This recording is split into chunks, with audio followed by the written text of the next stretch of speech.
ఈ ఒబెసిటీ ఉన్న వాళ్ళకి ఎక్కువగా అబార్షన్స్ అవ్వటానికి కూడా అవకాశాలు ఎక్కువగా ఉంటాయి. థర్డ్ మంత్‌లో, ఫోర్త్ మంత్‌లో అలాగా అబార్షన్స్ అవ్వటానికి కూడా అవకాశాలు ఎక్కువగా ఉంటాయి.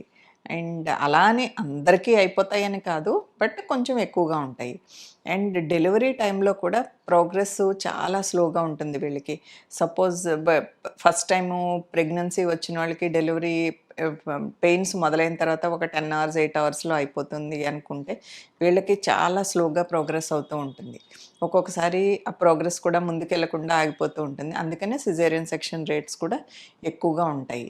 అండ్ డెలివరీ తర్వాత కూడా ఈ బేబీస్‌లో ఒక్కొక్కసారి షుగర్ తగ్గిపోవటం అని, ఇలాంటి ఈ సైజ్ తక్కువగా ఉండటం వలన దానివల్ల ఈ ఊపిరితిత్తులు రెస్పిరేటరీ ప్రాబ్లమ్సు ఇలాంటివన్నీ కూడా కొంచెం ఎక్కువగా ఉంటాయి.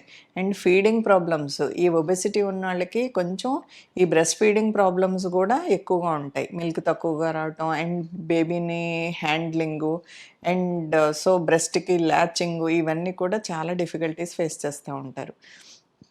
అండ్ లాంగ్ టర్మ్ ఎఫెక్ట్స్ ఒక్కొక్కసారి ఈ బాగా లావుగా ఉన్న వాళ్ళకి పుట్టిన బేబీస్‌కి ఫ్యూచర్‌లో వాళ్ళు కూడా ఒబీస్ అవ్వటానికి అవకాశాలు కొంచెం ఎక్కువగా ఉంటాయి.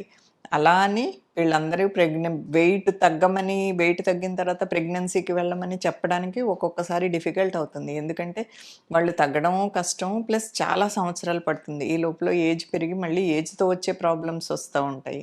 సో, అందుకని మీరు జాగ్రత్తలు తీసుకుంటూ మీరు ప్రెగ్నెన్సీ ముందుకు వెళ్ళొచ్చు. సో, సేఫ్‌గానే ఉంటుంది.